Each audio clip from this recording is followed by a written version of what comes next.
And still on that, the chief executive of the Nigerian National Petroleum Company Limited (NNPCL), Mele Kyari, as on Tuesday, affirmed the subsidy is no longer sustainable as it has made it impossible for the company to find funds to channel into its core businesses. The Nnpc GMD spoke with State House correspondent on the need to remove petrol subsidy on Tuesday after meeting with President Bola Tinubu at the Presidential Villa, Abuja. The NNPCL CEO blamed panic buying for the queues that surfaced in parts of the country after the president's inaugural speech on Monday.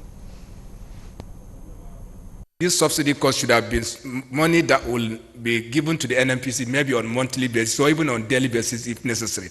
But however, since the provision of the 6 trillion in 2022 and the 3.7 trillion in 2023, we have not received no payment whatsoever from the Federation. That means they are unable to pay, and will continue to support the subsidy from the cash flow of the NNPC.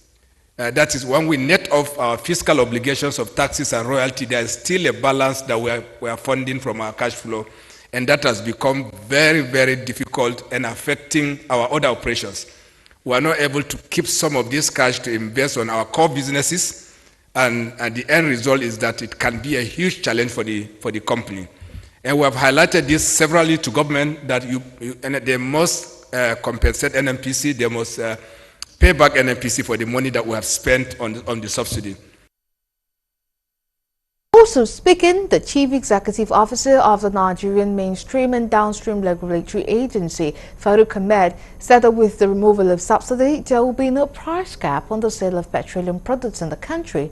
Meanwhile, the Group Managing Director of the Nigerian National Petroleum Corporation (NNPC) Limited failed to elaborate on the takeoff date for the removal of petrol subsidy. We also understand that the provision of the law that provided the removal of subsidy from February 2021.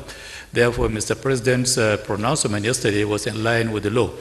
However, what I can assure you that as an NDPRA, we are ready to license anybody that wants to import, because NNPC has always been the supplier of premium motor spirit. However, with the removal of subsidy, as pronounced by Mr. President, that has opened the floodgate for any intended marketer or company that wants to import premium motor spirit in the country. We are ready to issue licenses or permits for them to do so. At least that will open more competition, and the NNPC now will reduce, of course, there will be less burden on NNPC to continue with this. So